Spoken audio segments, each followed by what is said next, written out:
Hello, everybody, and welcome to Ohio State Primetime Live. I'm your co-host Ryan Stano. And I'm Garrison Gaddy. Well, Garrison, we had talked on Thursday. Not a lot of new news has happened. I know there's some things that we had met and we wanted to talk about. First is really wanted to talk about Larry Johnson. He there's some rumors that unfortunately he might be holding the Ohio State football program a little bit hostage as we head into the spring. There are rumors that he is still undecided whether or not he wants to return for this year, which I feel like that's a decision he should have already made, considering that spring ball starts in less than a month at this point. Actually, it's about 1 month exactly. So what are your thoughts on this saga, and do you think he should make up his mind to leave, or do you think he should stay another year? He can get gone. Yeah. Early on in the season, I was really upset because I was upset that Jim Knowles didn't, as we talked before, make sure that LJ knew that he was his subordinate. Same thing with Ryan Day. And probably a lot of that has to do with the amount of pull, I guess you could say, that LJ has. I mean, people forget LJ was the assistant head coach to Urban Meyer. Yeah, he was that. So I think he actually has a game winner. He's 1-0. Yeah, so he did that when during the COVID season because Day had COVID, so he had to coach the Michigan State game. Mm-hmm. So I think there's that, man. I think we just lost his heir apparent to Texas, and I don't blame him at all. That hurt, and so I think it's gotten to a point now. I'm not really and this isn't about ageism or anything. It's nothing like that. But once you get up in age, sometimes people stuck in their ways. Yeah, and you and I have talked about this before on the show that Larry has the tendency when you're that high in age and you are still coaching college football, it's just the nature of the beast that other teams are going to use that as a negative recruiting pitch. Mm-hmm. There are programs out there, hey, he's over 70. He's not going to stay there the length of your time at Ohio State. Why the hell would you go there? Why wouldn't you come here? We've got this sweet NIL deal and this college, and our defensive line coach isn't going to leave. So, that's been happening for years. And that's honestly part of the reason why Ohio State hasn't gotten a 5-star recruit on the defensive line since JTT and Jack Sawyer. I think that, as you mentioned, we saw what happened with the power struggle between him and Knowles and who eventually came out on that. And quite frankly, there shouldn't have been a power struggle at all. I mean, it should have been Knowles' defense from the start. I mean, it should be Trish's defense from the start here. So, I'm interested to see how that dynamic works. And maybe that's what Larry's waiting to see. Maybe he's waiting to see, hey, am I going to be able to work with this guy and get what I want, which, is most important to me, or is it going to be his defense and I'm not going to have as much power as I did in the last defensive coordinator regime? I think that might be what he's waiting on. But, bro, it's February 17th. Like, get a move on. Like, you need to have some conversations, some tough conversations, and either decide you're coming here for another year or you're out. And bottom line, it needs to be a one more year stay and you're out, because we can't do this every year. You can't do this every year. His time's passed. He's a great defensive line coach for a really long time. But at this point, they need to go in a different direction. Yeah, and, like you said, we are far removed from Ryan Day's first class when he got Jack Sawyer and JTT. People forget those two were they were both top 5 recruits in the nation. Funny part not just on the defensive line, just total. Yeah, funny part is, what's his name? Went to USC. Flaked. Corey. The Bear Alexander. Yeah, like he flaked. He was the number 1 recruit overall and number 1 ahead of JTT and Jack Sawyer. So which is a funnier conversation for all the flack that those two have gotten compared to him. Weirdly, no one talks about him. But no, it's time to go. Again, like you said, this year to year thing it's tiring. And truth be told, if you have you were thinking of Corey Foreman. That's who you were thinking of. Corey Foreman. Thank you. That's a discussion for another day. He ended up number 3 overall in the composite because Quinn Ewers and JTT were top, and Quinn had committed to Ohio State at that point, and obviously we know how that ended. It's a bump, baby. But I truly believe, man, if you have the fans complaining about a position coach, you know there's a problem. Well, I mean, Ryan Day says every year he asks these 3 questions: is it the coaching, is it the scheme, or is it the players? Well, I can tell you right now, over the last few years, the D-line production has gone down, and it hasn't been as consistently great as we saw prior, the years prior to Jack Sawyer and JTT. Yep. So it's not the players, because clearly when Jim got to run his system more, the guys played better. It clearly wasn't the scheme because it worked. So who's next? And that's kind of that's the key question. That's actually the question Tyler asked. Mm-hmm. Who would we want as Larry's replacement? When, as you mentioned at the top, ideally we had his replacement in house. He went ahead and went to Texas. So, yeah. You know, in the immediate term, if Larry doesn't come back, I just assume Patricia will just take over those duties. I mean, he's been a defensive line coach before in the NFL. He would probably just take them over to start. And then next year you kind of go with a nationwide search and see who you can get.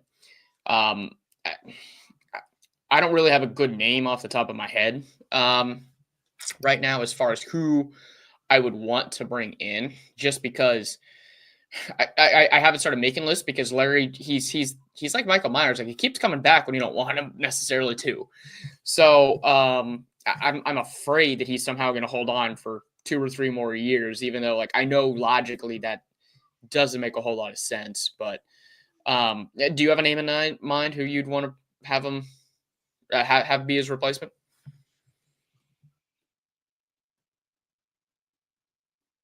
How much longer does Cameron Hayward want to play? That's an interesting question. His contract goes for another couple years. Like, they just re-signed him at the beginning of last season. So, and he's still playing at a pretty good level. So I assume he's going to play for another 2 years. So that might be a little bit too long of a wait. That good, man? Because he was really good. And that's a Jim Tressel boy. That's not even an Urban Meyer boy. Like, that's Jim Tressel era. Yeah, I mean, actually, fun fact, I can't remember the other two. No, the other two was it Watt, Cameron Hayward, and there was a defensive end, really good player for Iowa that season. They all went in the first 15 picks. Yeah. I remember his name. He had dreads. Claiborne. But no, again, like Claiborne was the Iowa defensive. Claiborne, yeah, man, they were Adrian Claiborne.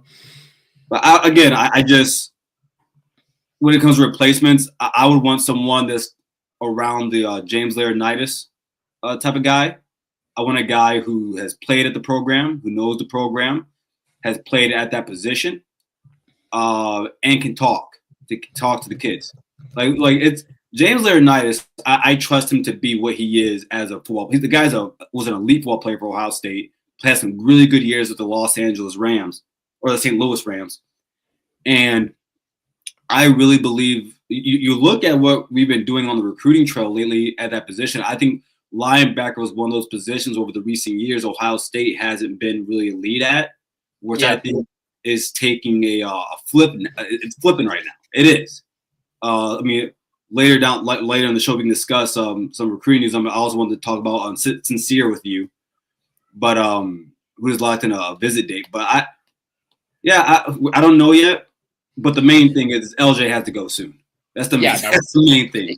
He does. And you know what? If they don't end up, if they do end up going out of the program to make a hire, which I think should be something that they look at doing, I would actually be okay with taking Randall Joyner. He's actually the defensive line coach at Ole Miss.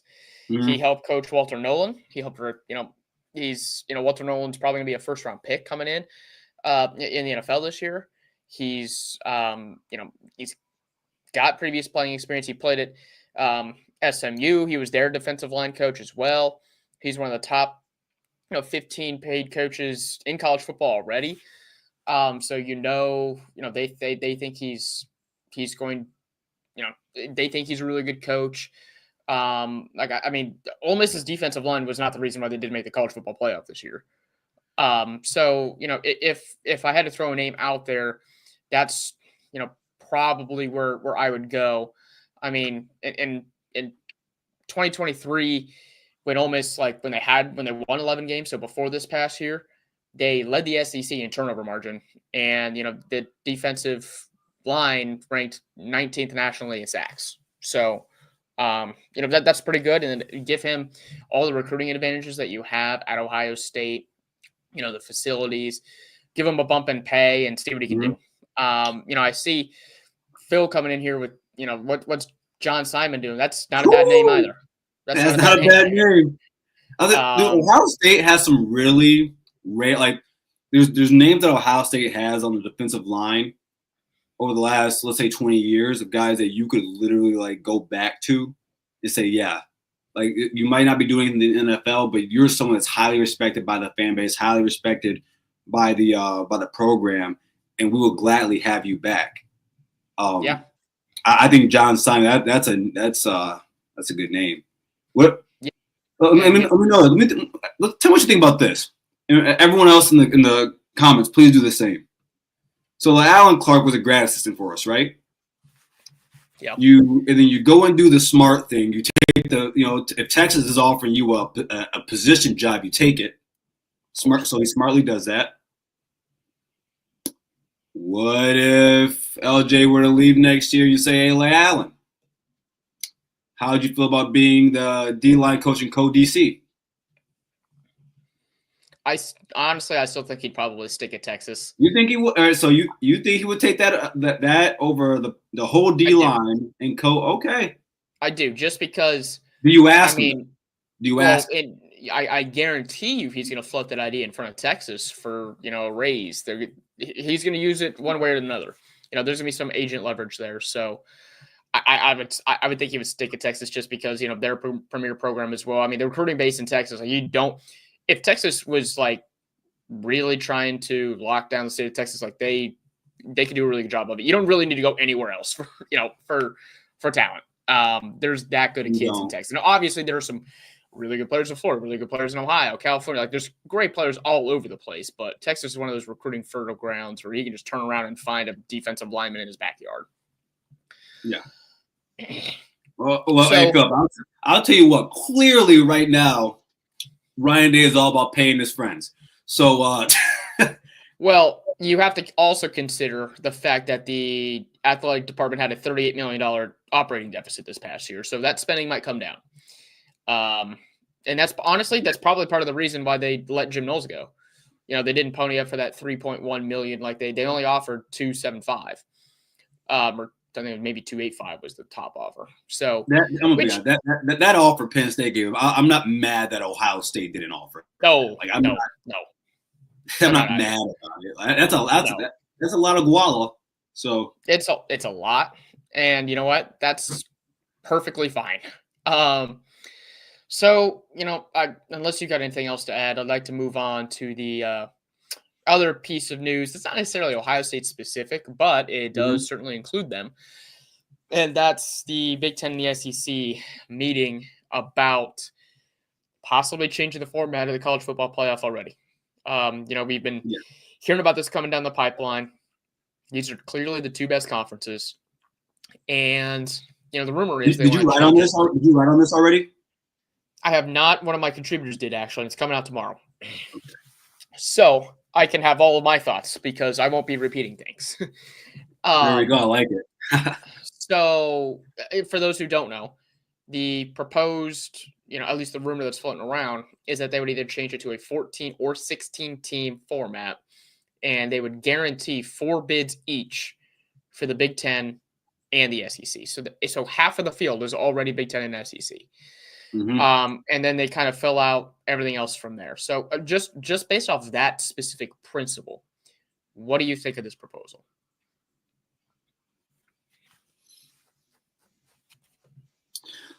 Like actually, I'm going to share with everyone so they can get a look at it too.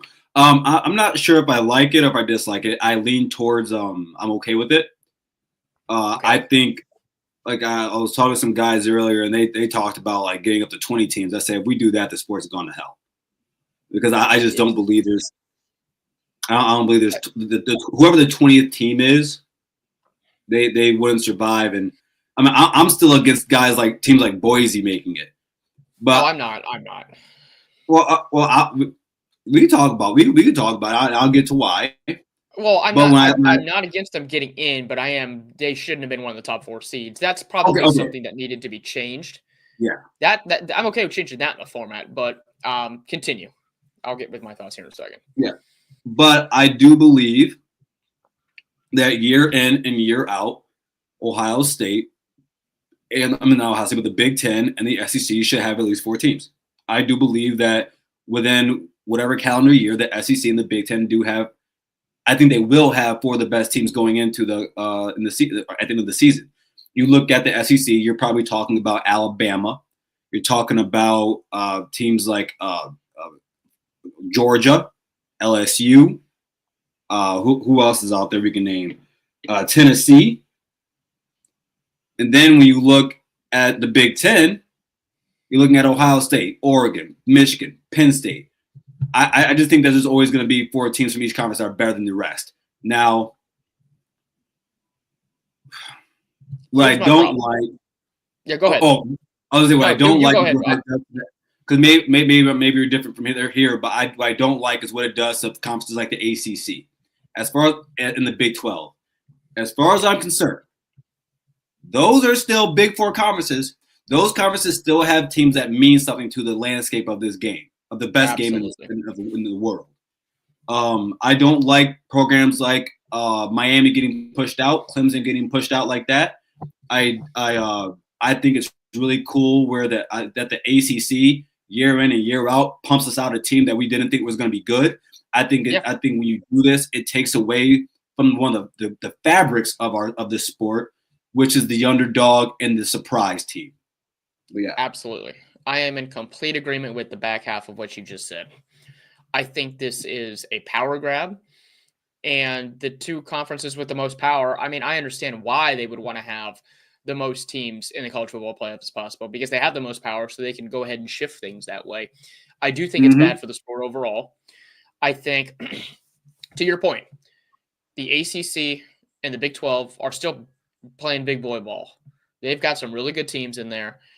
And, I didn't like that the conversation was so negatively shifted on, Miami, and they weren't even a consideration to get in as opposed to one of the 3-loss SEC teams, Ole Miss, South Carolina, and Alabama.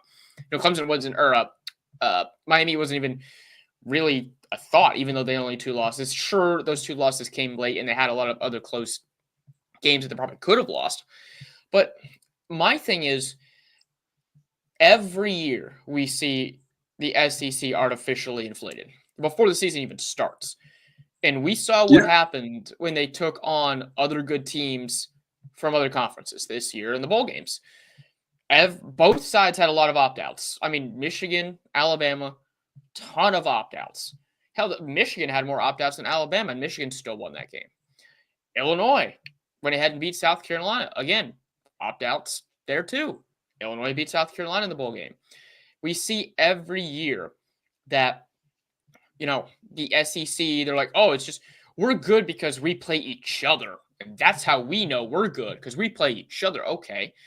Why don't you come out and play one of the big boys? Silo thinking. Yeah. I applaud Texas for coming out to Columbus next year. Texas, I mean, to be fair, they made that schedule before when they were in the Big 12. So they made, they may not have even known they were going to make the move to the SEC.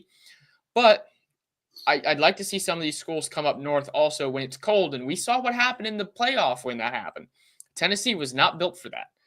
They don't have, the horses to to deal with that. And quite frankly, I think teams in the Big 12 and the ACC do. So I think this would be bad for the sport. Unfortunately, I think it's probably going to happen eventually. And I know you mentioned the aforementioned 20-team model possibly happening. What is probably going to end up happening, which I am going to absolutely hate, and I know a lot of other fans are going to hate too.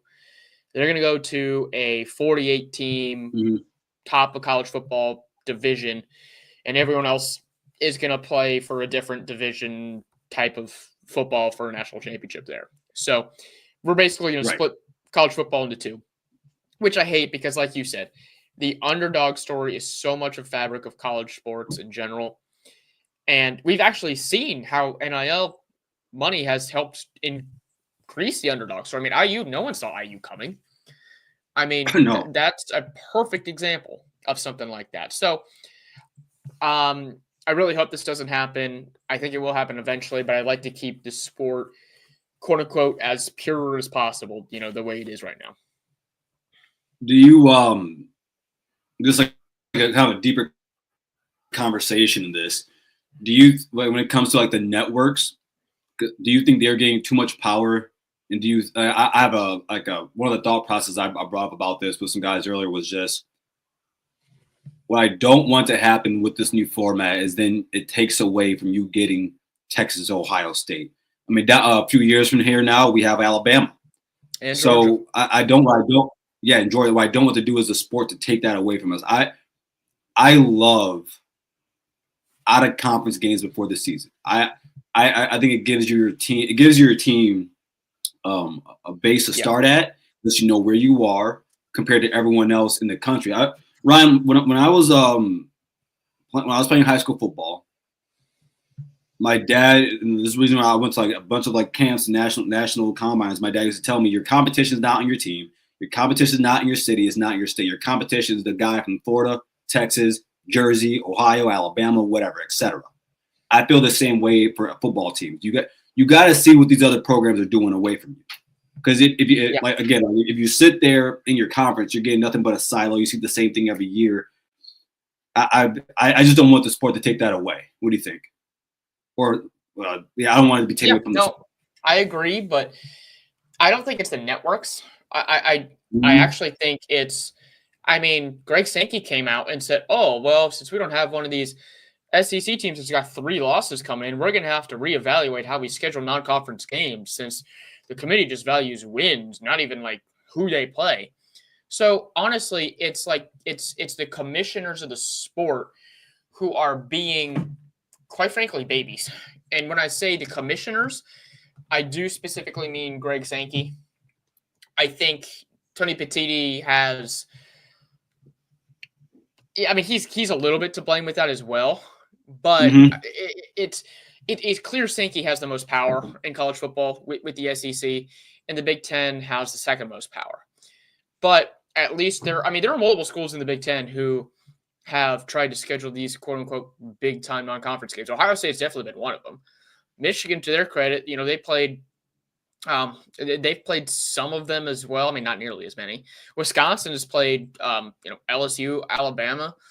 A lot of these teams have tried. I mean, Penn State played West Virginia last year. I know that used to be a rivalry game, but these guys are going out of. A lot of the Big Ten are going out of conference to test themselves in different conferences. I mean, in Ohio State, Oregon, that before Oregon joined the Big Ten, they had that set up as well. So. I don't think it's the networks. I do think it's the commissioners trying to angle, and ultimately it's because if more college football programs make the CFP, the conference gets more money, which means Greg Sankey gets paid more. That's honestly what happens. It's all, and it has always revolved around money. And that's the unfortunate thing, is that the pureness of the sport and what's best for college football at large gets lost because everyone's trying to fight for the highest dollar. I did want to bring this up. Oh, I think you were bringing up the same comment. Go ahead. Yeah. I'll let you take that one first. What do you think? Yeah, Notre Dame is going to join the Big Ten eventually. They have to. I would, in my own mind, I think within the next 5 to 10 years, you'll see it. And a lot of that has to do with because that more so has to do with money. That has to do simply because of money with me. When it comes to the ACC teams, again, I vehemently dislike how the new format treats. The Big 12 is what it is, but the ACC specifically, we can't sit here and act like the ACC has not been a prominent conference or conference in this sport. Because the thing is, the only argument someone could say against it was, well, it's only been Clemson that's won the national championships as of recent. Well, hell, guys, isn't that what we saw out of Alabama with the SEC? It was just one team, mind you. I mean, Florida State had their years. Miami is up and coming. Miami is not where they were the last 20 years prior. They are not. Well, taking away 2022 and things like that, but 2002. But that's the only thing. Again, Notre Dame, yes, and if I see Notre Dame join the ACC, I'm gonna shit a brick. But here's the problem with that. So I actually don't think Notre Dame's ever going to join the conference. I'm going to disagree with you. And you referenced the money specifically. Yep. That's why I don't think they're going to, because they have their own TV contract where they don't have to share money with anyone else. They get that money directly from NBC and it goes into their pockets. They don't have to revenue share with the rest of a conference. So until a TV contract says, hey, specifically NBC, until they say, hey, we're not going to pay you to just broadcast your games anymore until you join a conference. Like, we're just not going to do that. Then they're not going to join another conference in football. They're just not. They are going to keep milking that money as long as possible. And quite frankly, I don't blame them. They should. Now, would it be cool for them to join the Big Ten? Of course. But it's so weird because in certain, like in hockey, they're in the Big Ten. But in basketball, they're in the ACC. So it doesn't make a whole lot of sense as far as, where they want to be in certain sports. But I don't see them joining a conference in, anytime soon. I do think this will eventually force teams in the ACC and the Big 12 to join at the SEC and Big 10. We are, I mentioned that 48-team model earlier. We are on course for a super conference era. I hate it. I don't want that to happen. And I will do anything I possibly can to make sure that doesn't happen. But it's not like I got a ton of influence. But I would love if the sport decided to pivot away and do away with that, because that would kill honestly, a large part of why I fell in love with the sport. Right. It gets rid of the underdog and it gets rid of that part. Let me ask you this. Let's say Notre Dame for the next 5 years misses the playoff 4 times. Do you think then they'll give Notre Dame a call and say, hey? No. Okay. Because if they look, I mean, because if they do that, you're talking, because if you do that, let's think about it this way. Say if Notre Dame misses the playoffs, right? That's 4 extra games of revenue, 4 extra games of revenue you are missing out on, more than likely, like at max. Because you don't have a conference championship game. You're paying 12 games flat out. Well, so that's potentially 5 games. That's millions of dollars you're losing out on. You know what makes up for that is the fact that they don't have to share their money with anyone anyway. So they're making up that money. I'm talking about the network. I'm talking about the network losing money. No, I understand. Yeah. So you don't think that would push the network? I don't. Okay. I don't think it would matter. And they're clearly not worried about the CFP format anyway. They're okay with just only possibly being the 5 seed and not hosting a game. They don't care. I'm sorry. I mean, they would host a first round playoff. Like, they don't have to buy. And honestly, that actually might be an incentive for them to stay as an independent, because they could get that gate revenue. And help with that. So I don't see them joining a conference anytime soon, and I don't think missing the playoff would change that. All right. I'm not mad at it. So I know there are some recruiting news that we want to get to, specifically with Mr. Ethan here. So Ethan Fester, he has decided to, for those who don't know, he is one of the top ranked wide receiver recruits in the country. He initially was a recruit in the 2027 class, but has decided recently to go ahead and reclassify into the 2026 class. And he is already one of the top receivers in the country for the 2026 class. He's still a 5-star recruit. And not only that, he has mentioned that he is interested in making a visit to Ohio State. And part of the reason is because Ohio State actually told him reclassifying would be a bad idea. Like, they want him to stay in 2027. Well, all of the other programs that he was interested in were saying, yeah, that's fine. Go ahead and come in 2026. And I actually think that's really interesting because in my view, and in Fester's view as well, that just shows that Ohio State wants what's best for the kid. They don't think that necessarily it would be best for him to come out a year early. So, and I think that could give him a leg up in recruiting. So what do you think about this?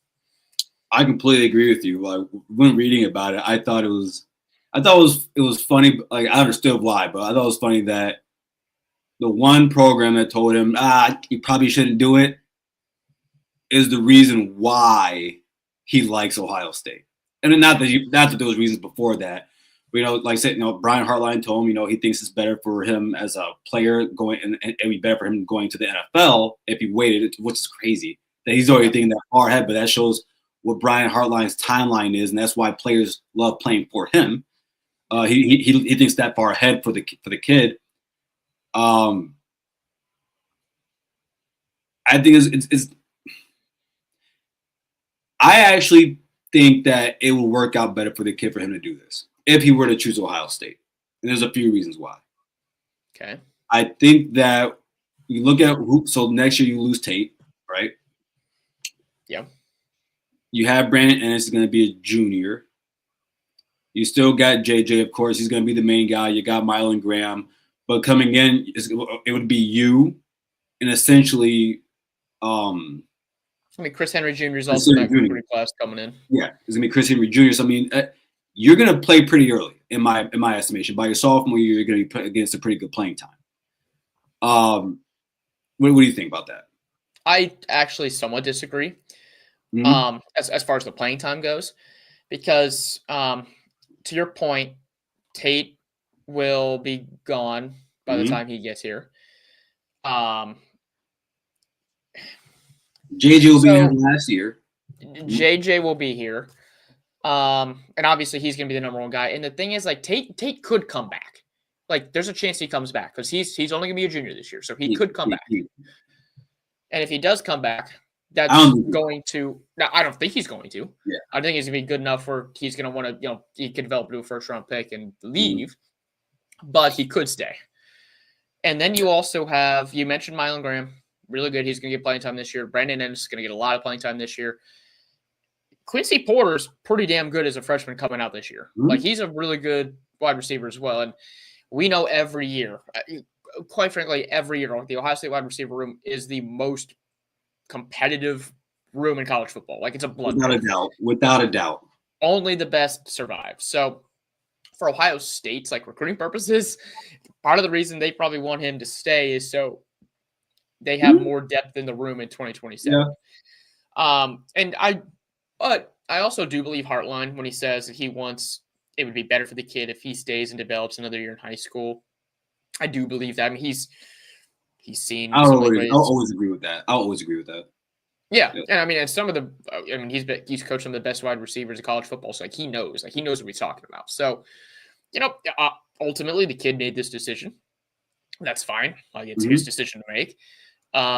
And there's still Ohio State's still got to beat out a lot of top programs for him. Texas, Texas A&M. He's a Texas kid, so there's going to be a couple programs to have to fight up against. And also with the NIL money, there's a lot of factors that go into this. So, the list of visits he says he wants to take. So it's Texas A&M, Texas, Bama, Ohio State, LSU, and Oregon. That's the top. And mind you, think about even after reclassing composite, he's still a top 5 wide receiver. Yeah. Even after reclassifying. So to your point, I mean, you look at a guy like Sonny Styles. I think when Sonny reclassified, he was still 1 or 2 at his position. Yep. And he was 6. He came in 6'4", 220, but even he had to develop his body, his speed, and as a player. Exactly, and that's the thing, and that's why he's staying another year. Like, he's staying 4 years because he kind of missed out on that extra development in high school. So now he's got to stay 4 years. I mean, not that that's a bad thing. I'm certainly happy that we get him for another year. Yeah. But that's just the facts of it. That's just the facts of his situation. And I mean, cool thing. I mean, I read from Dave Holcomb on 3. He said that he's very nice kitty, but he's very. He needs to go away. He's just trying to get in the show, man. But he said he's very bullish on Ohio State, and again, and something we've talked about on here. Not Ryan Day, but no, I'll say Ryan Day. Ryan Day being a primarily pass guy, with now having the #1 wide receiver recruiter and wide receiver coach as his offensive coordinator, that is going to be very attractive to top wide receiver prospects. It is. Yep. So listen, I'm excited for the kid.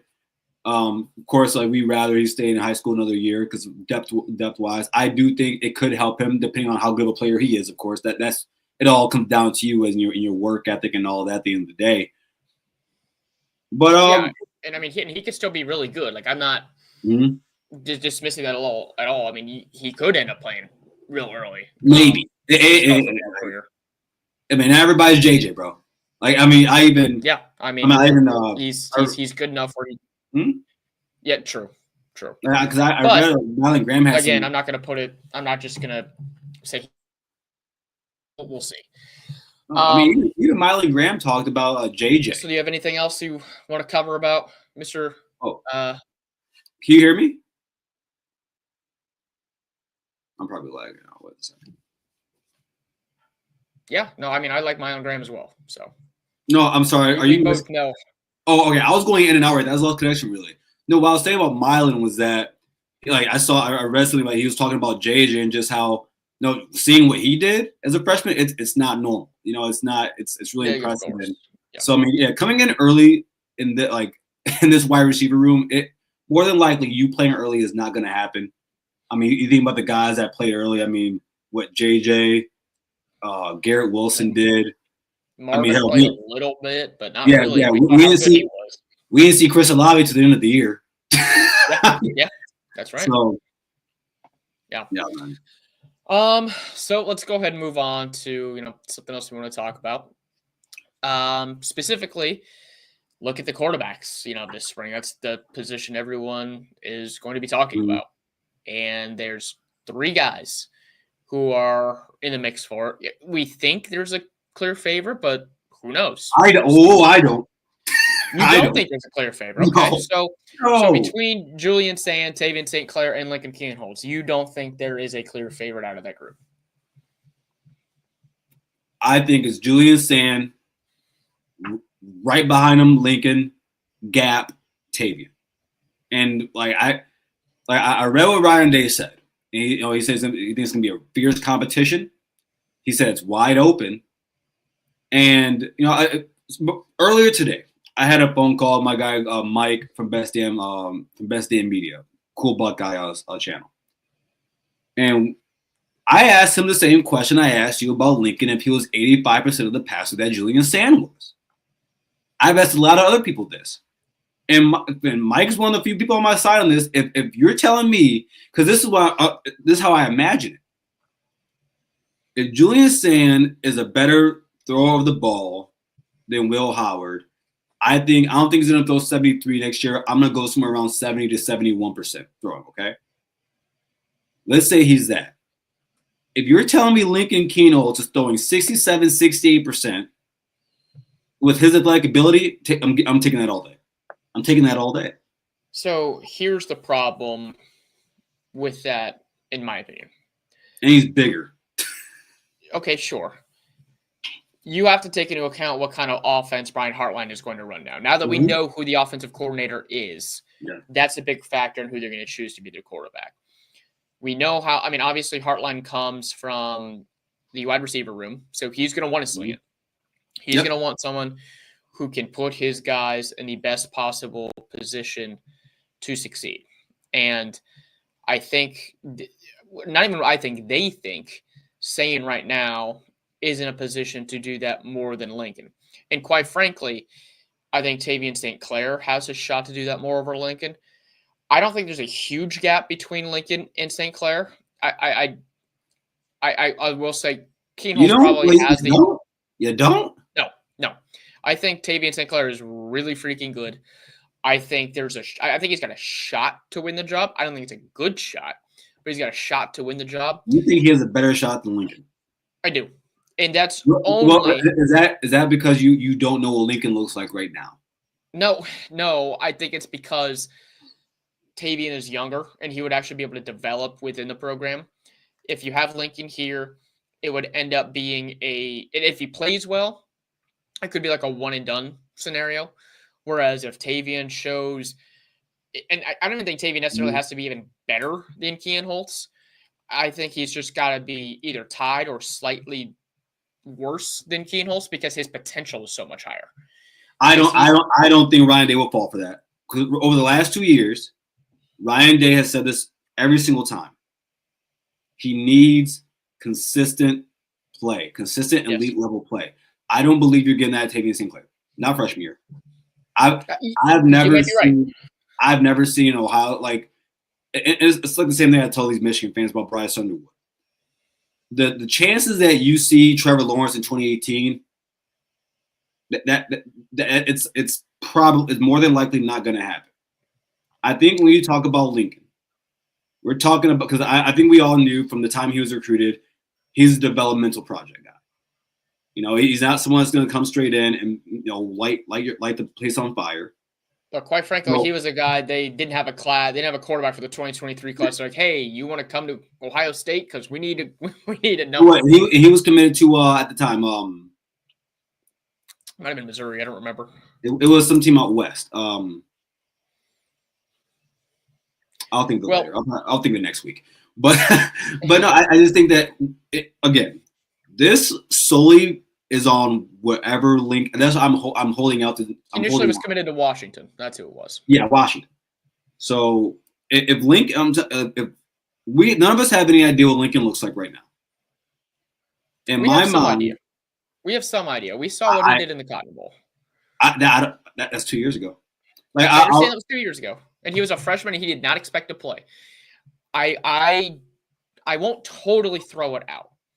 I don't think you can hold that performance necessarily against him because of the situation he was in, with how bad the offensive line was, the fact that he wasn't even expected to play, and he was kind of thrust in that scenario. But in that game, he was 6 of 17 for 86 yards and was sacked once. And he only ran the ball. You talk about his legs. He ran the ball 2 times for 6 yards. So that's 2 times. But we can't sit here and act like we don't know he's a better athlete. I don't think it's close. He's a better athlete than Julian. It's without a doubt. I agree with that. I'm not willing to say that his athleticism overshadows everything that Julian Saint can do on the football field in terms of passing wise. And when you have guys on the offensive line who we think are going to be a good unit together. Like we both think Jalen Daniels and Ethan Onawa are going to come in and start right away and solidify the tackle position. We both think Carson Hinsman's a solid option at center. And then it'll be Luke Montgomery at left guard. We'll see what they do at right guard, whether it's Tegra or Saraveld. If they have someone who can protect a drop back passer like Julian Sand, and if he spins it like they think he can spin it, then I think he's going to be the favorite to win the job. I don't think it's a done deal though. Like I do think this will be a true competition in line with what we saw. I think all 3 guys are going to get a chance. Yeah, I think it's going to be more of a competition, more in line with what we saw. Maybe not in 2023, but 2021 when they were trying to figure out CJ and McCord and Devin Brown. I think that's more in line of what it is as opposed to 2023 when it was between McCord and Brown. So just in comparison, okay? Because Lincoln didn't play last year. Yep. Lincoln's freshman year, he went 10 for 22, so 45.5%, 111 yards. Yep. No touchdowns, no picks. Julian went 5 for 12 this year, 41.7, 84 yards, touchdown, which we know that came on that 55-yard little dump pass. Anybody could have threw that. You could have threw that. I could have threw that, which went 55 yards of his 84. Yep. Well, and again, he was the third-string quarterback for, well, Keenholz was the third-string quarterback. No, Keenholz was the third-string quarterback for most of his tenure. Like, if yes, that's part of what also has me so that's also part of the reason why I don't think he's got a chance is because if he couldn't even if he could not beat out Devin Brown either, I think that's something to be somewhat concerned about. I think that's seniority. I think that's seniority. I think that had nothing to do with play. I think Devin Brown is not that good. I just think that. Okay, well then how about this? This should worry you a little bit. Julian jumped up Lincoln Keenholz. Like, Julian was the backup. That's not seniority. That's just him being better. So I don't know that Keenholz has a super great shot of winning the job. Quite frankly, if I had it my way, I would have it as a true battle between Sayin and St. Clair. Hell no. Oh no. Like I am not. If I'm telling you right now, if Tavian St. Clair goes out there week 1, week 2, no, week one, we will get Sam blasted at home. I promise you that. I don't think so, but that's part of the reason why I don't think he's going to win the job. I truly think it's going to be Sayin, and I think it's going to be hard for either Lincoln or Tavian to catch him. And I can tell you that's my thing. That's why I'm like, from what we're going based off what we know about him already, and you are right. I'll give you that. Like, that is a good point. He did get put behind Julian last season. That's again, we didn't see him well last year. Not one throw, not one run. But I take into account there's a reason why in my head why he stayed. He could have left. I think he thinks there's a real chance he's going to get this job. Well, that's where I was going to go next. Is if he doesn't get the job, he's out. Like he's going to transfer in the spring window, which he should. Quite frankly, he should. If he thinks he's got a chance to actually play somewhere, and he doesn't get the starting job this year, he's for his unless he just wants to be like a Buckeye lifer, which I'm fine with. Like, do you? But if he actually wants to play and start at in a college football program, he should leave in the spring if he doesn't win the job. Michael, one of the reasons why I want TSC to play so fast is because I've seen him in person. He's damn good. Now I will have this caveat. The competition that he played is not great. Bell Fountain is not, for those here in Ohio, Bell Fountain is not a big school. I think they're either D3 or D4. I don't remember, but they don't play the best competition. He did play Aaron Scott in a playoff game a couple of years back when Scott was still in high school, and that was a great matchup. But he's also killed at and I understand it's 7-on-7. He's done well at every single camp. He has the physical build. Like, he's got the physical tools to succeed at the next level. But he is just a true freshman. True freshmen do not play at Ohio State right away. So I don't expect him to win the job. Like, I don't. I've seen guys bro, we saw Terrell Pryor freshman year. Didn't look pretty. They didn't have many other. They had no options then. Yeah, and honestly, same with Braxton when he started as a true freshman. Yeah, he ain't that. No. He's a better passer than Braxton was. Braxton was not a good passer. I mean, I think about when Colt McCoy played Ohio State his freshman year. That was ugly to watch for Colt. Who was. Yeah. I'm never gonna be a big fan of playing a freshman, and that's why when again, I think a lot of us right now or anyone that's not with Lincoln playing or they don't think Lincoln has a chance is because we have a thought process of what he has been last year or the year before as so far his career at Ohio State. As a junior, I don't know what he looks like. I don't know what he looks like in the spring. Because I think there is something to be said about the guy who's just a gamer. And actually, let me ask you. I'll ask you this because this is a better question for you, not for me. Would you rather have Dwayne Haskins or J.T. Barrett? Or actually, okay, good. Would you rather have Dwayne Haskins? And this is an extreme. I'm not saying either of these guys or these guys, but it's just what I'm getting to. Would you rather have Braxton Miller or Dwayne Haskins? I mean, that's a tough question just because I love Braxton so much. When I was coming, he was his freshman year was the year before I got to Ohio State. So, I saw him going, he was my quarterback going in, my freshman year. But undisputably, the offense was better under Dwayne Haskins. It just was. Yeah, the offense. My question is, who would you rather have? Well, because I love Braxton so much, I'd rather have Braxton. But Lincoln Kienholz is not even remotely close. Yeah, exactly. And Julius Sand ain't remotely close to Dwayne Haskins. We don't know. Now, let me tell you this. You think he is? I think with how well he throws the ball, I think he's got a shot to be, pretty darn good. Now, he doesn't have the size. He doesn't have the prototypical size Dwayne had. But this is the other reason why, Lincoln concerns me. So you talk about, growing and developing as a junior. Well, where was that development as a sophomore? Like, you got passed up by a true freshman on the depth chart. Like, what happened there?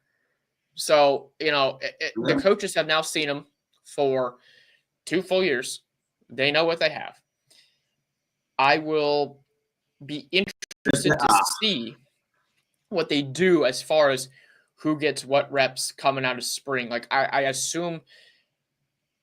I don't know if they know they have. I assume they're going to split the first team reps 60-40 between Sayin and Kienholz. I would be. No, they said everyone's getting an equal shot. He said that Lincoln and Sayin or Julian are going to get the reps, and then Tavian is going to get some of the later ones. But they're all going to get first team reps. But those two are going to get most of them. I don't think they know what they have in Lincoln, and that's why I said I think he's a developmental guy. I believe that he was one of those guys that you would never see until his junior or senior year. He's probably a guy that he's one of those guys that could possibly be like a bridge year. But I think that I don't think he's if you're usually the more talented guys, their biggest jump is a freshman to sophomore year. So there's a really good chance that's how they're playing, but there's a really good chance you're probably getting that out of Julian because he's gonna be really good. I think he can be really good this season. I think he's going to be if he starts. But for Lincoln, I think his would be his sophomore to junior year. And if you're telling me that he's a guy that knows the offense, he's been under Ryan Day for all these years. And again, I think if Ryan Day has been very open and honest with a lot of the players when it comes to the transfer portal, I think if Julian was the outright guy, they would have been told Lincoln to go. They would have been told. I don't think I don't think it's 100% clear cut in their minds what they're going to do. I think they have a lean. I think Sayin's definitely the lean. He's the more talented guy, but it's definitely going to come down to spring practice. I do think there's going to be a true competition. I know. Look, Ryan Day said everyone's going to get an equal shot between Sayin, Kienholz, and Tavian St. Clair as far as first team reps. Ain't no way Tavian's going to get as many reps as the other two. At least I don't think so. No, he said he would get less. Yeah. And maybe he lights the world on fire with those few first team reps that he gets, and maybe he does get a quote unquote equal shot. We'll see. He better be damn special. Yeah. No, I agree. What I'm interested to see is what this new spring contest looks like. And Day mentioned today, he still doesn't know exactly what the format's going to look like. He still doesn't have any details to share with us. So I'm a little afraid we're not going to see a ton of what these guys can do out on the field if there's not going to be a true spring game. Like we're not going to have an evaluation. I mean, in the media is only get selected amount of practices, to watch them. So, we'll see what happens. I would love to have. Look, I'll say this. I don't expect whoever the quarterback is to come in and actually be better than Howard was this past year. I think Julian's going to play better than him no matter what. The problem with and a lot of that, a lot of that has to do. A lot of weapons. Well, I think whoever starts quarterback this season, they're gonna have a better. I think they're gonna have a better offensive line. I think they're gonna have. I don't think they'll have a better offensive line from what the offensive line was supposed to have been to start the year with Seth McLaughlin and Josh Simmons out there. Yeah, but that offensive line was supposed to be. I'm not here to work with the supposed to. One of my favorite sayings: if my aunt has stones, she'd be my uncle. Well, I think if the offensive line stays together as a full unit, it's gonna be better throughout the season. I personally think the wide receiver unit is going to be better as a whole. And a lot of that, JJ year 2, my goodness. Oh, yeah, he's going to be a beast, sure. Yeah, and no matter who the quarterback is, if you are a first-time quarterback, there is nothing better than having a really good tight end. And we have. So I don't know. I just think that they're going to be set up better. Well, the only reason why I say that is because whoever's going to start, this is going to be their first year starting. Like Will had 3 years of starting experience before he came to Ohio State. Yeah. So he knew what it was to be out there. Now, I mean, I would be elated to see whoever it is play better. Like, I mean, that'd be great. I'm not going to set my expectations quite that high. Especially when you add into the fact Brian Hartline is a first-time play caller. You have to add it into the fact you've got a new offensive line coach as well. So my offensive expectations. You're what? Listen, if your name ain't Cal McCord, from the time Ryan Day was a co-OC, if your name isn't Cal McCord, I expect 40 touchdowns out of you, bare minimum. Bare minimum. I expect 40 total touchdowns out of you. That's the average. If you're a first-time starter, that's what you do. So, I mean, anytime you got Jeremiah Smith to throw the ball to, like, you're in pretty good hands. Mm-hmm. I mean, literally. So, like I said, hey, Ryan Day's in the house, baby. Yeah. I'm about to go on a Ryan Day glaze rant. Like he's the GOAT, bro. He's the QB GOAT. I don't care. You know what? If he gets whoever the starter is this year to play like Will did last year, like CJ did prior to that, like I will be. If you give me that title back, I'll be honest. If I could take any type of year, and I mean I know for a fact that Julian can't give this.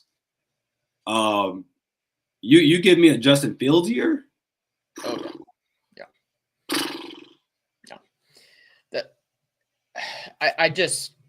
I am really, really interested to see how they divvy up these reps for the spring game. Like that's my biggest thing. Like that's what I like to see in the spring game every year is to see who's out there in the like who do they trust to take the first team reps. Not even necessarily how they play in that game, right, but just who do they see based off of spring, 2.5 weeks of spring practice. Who do they trust to be out there as the starters at this juncture? And that just says a lot. That says a lot. Yeah. Yep. I know we had one more thing to get onto the agenda, but we might hold that for Thursday.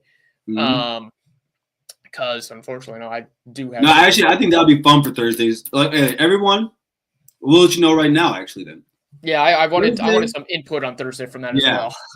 Thursdays, of course, is the call-in show. That's for all of you guys. That's your show to take wherever the conversation wants to go. You take it there. Call in, do it in the comments. But Ryan and I are going to do that day, and we think you guys will love this too. We're going to do the top 10 Ohio State teams since 2000. The top 10 teams. There's 24 teams to choose from. We're going to rank them down 10 to 1. I have my list. I have my list as well. So it wasn't easy. It wasn't easy. And I'll let you guys know right now, my number one team didn't win a national championship. I think that's how everybody should be. But that's just me. Me and you might have the same team. We've talked about it before, but we'll see. We'll see. But yeah, no, that'll be a lot of fun on Thursday. That'll be a lot of fun. Mm-hmm. Yeah, so we'll see you guys on Thursday, 8 o'clock. Don't miss it. Like he mentioned, call in, give us your comments, and we'll see you on Thursday. OH. IO.